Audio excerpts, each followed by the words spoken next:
Hi, I'm Nikki, and today I will be refuting the claim that participation in organized sports has a significant positive effect on the youth. My opponent's supporting claims are: 1, participation in organized sports keep children out of trouble. 2, participation in organized sports makes athletes healthier than non-athletes.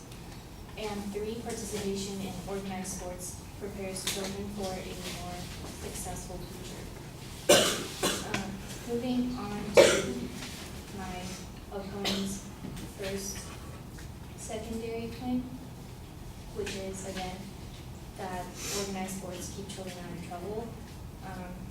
This claim makes a broad generalization about all children, and in her speech, she mentions that children develop a role model to look up to in their given sport, which encourages sport.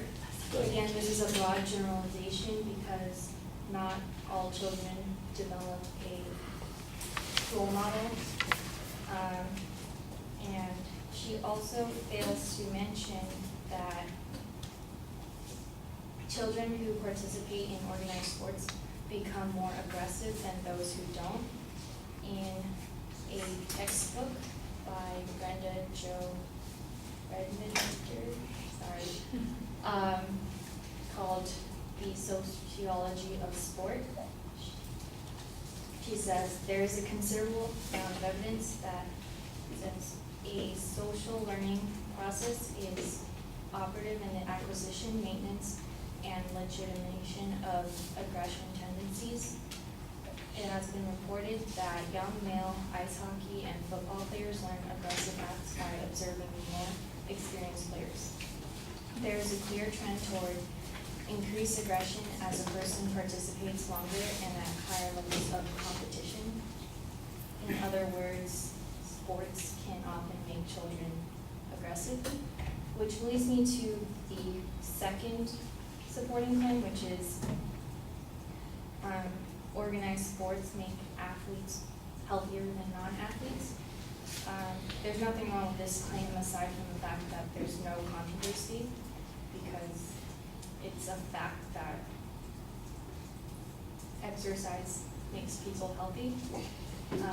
For the last supporting claim, which is organized sports prepare children for a more successful future. Problem with this is that this claim does not specify what the basis for measuring what a successful future is, whether it be annual income, overall happiness, career achievements, etc. And the evidence backing this claim is a bit inadequate as well, because in a textbook by Tamla and David Edel called Race, Cultural Capital, and the Education Effects of Participation in Sports, it says, unfortunately, research to date has not been able to resolve this question, which is whether or not sports help or harm academic achievement. Because of research design, many of the previous studies cannot easily adjudicate on the matter of whether any finding of an association between playing sports and students' achievement represents a causal effect, or whether such findings are simply an artifact of pre-existing differences. In other words, studies aren't adequate enough to make a conclusion on this matter. In conclusion, participation in organized sports does not have a significant positive effect on youth, because it makes children more aggressive, and there's no real evidence proving that it helps children's futures. Thank you.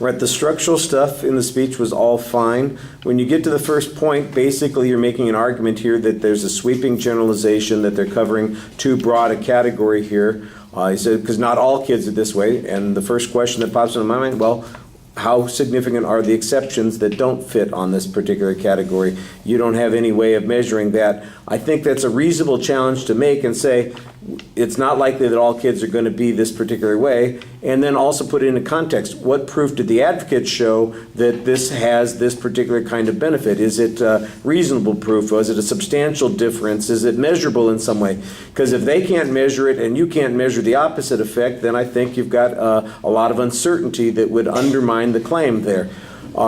The clearest argument that you have on this point is your counterclaim that says organized sports can lead to aggression, and you've got some good data on this. You kind of are summarizing some information. So if the goal is to keep kids out of trouble, but the way you do that is to turn them aggressive, I do think you need to tell us a little bit about why aggressiveness is going to be a problem, how it makes it difficult for kids to function in other contexts, how it sets them up a model for failure in the future outside of sports, that the sports model doesn't work in all contexts.